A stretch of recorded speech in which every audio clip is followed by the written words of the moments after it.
Le livre du ciel, tome 12, 24 janvier 1921. Le troisième fiat doit mener à leur achèvement les fiats de la création et de la rédemption. Je me sentais anéanti en pensant à ce fiat, et mon aimable Jésus voulait augmenter encore ma confusion. Il semblait vouloir s'amuser en me proposant des choses surprenantes et carrément incroyables, prenant plaisir à me confondre et à m'anéantir encore davantage.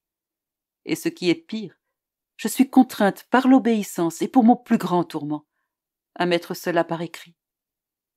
Pendant que je priais, Jésus pencha sa tête sur la mienne en tenant son front dans sa main. Une lumière irradiait de son front. Il me dit : « Ma fille, le premier fiat qui a trait à la création fut prononcé sans l'intervention d'aucune créature. Pour le second qui a trait à la rédemption, j'ai voulu l'intervention d'une créature, et ce fut ma mère qui fut choisie. Un troisième fiat est prévu pour l'achèvement des deux premiers, et cette fois encore, une créature doit y participer. Et c'est toi que j'ai choisi. Ce troisième fiat doit mener à leur achèvement les fiats de la création et de la rédemption. Il amènera sur la terre la réalisation du « que ta volonté soit faite sur la terre comme au ciel ». Les trois fiats sont inséparables, chacun complétant les deux autres. Ils sont un reflet de la très sainte Trinité, ne faisant qu'un et étant distincts entre eux. Mon amour et ma gloire réclament ce troisième fiat. Ma puissance créatrice dont sont issus les deux premiers fiats ne peut plus se contenir et veut que le troisième fiat s'avance pour compléter le travail déjà fait. Autrement, les fruits de la création et de la rédemption demeureront incomplets. En entendant ces mots, je ne fus pas seulement confuse, mais littéralement assommée. Je me suis dit : cela est-il possible ? Il y a tant d'autres personnes. Et si c'est vraiment moi qui l'a choisi, je reconnais bien la folie coutumière de mon Jésus. Alors que puis-je faire, confinée que je suis à un lit à demi infirme et tout à fait médiocre ?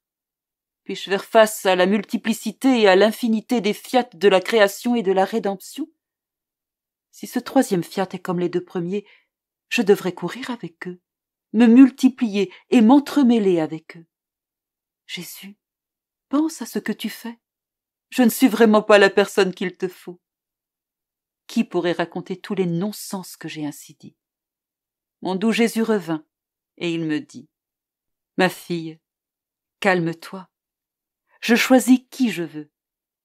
Tu dois savoir que le début de la plupart de mes œuvres se passe entre moi et une créature. Par la suite, il y a développement, expansion. Qui fut le premier spectateur du fiat de ma création ? Adam d'abord, et Ève ensuite. Il n'était donc pas une multitude. Par la suite, avec les années, les multitudes ont été les spectateurs de la création.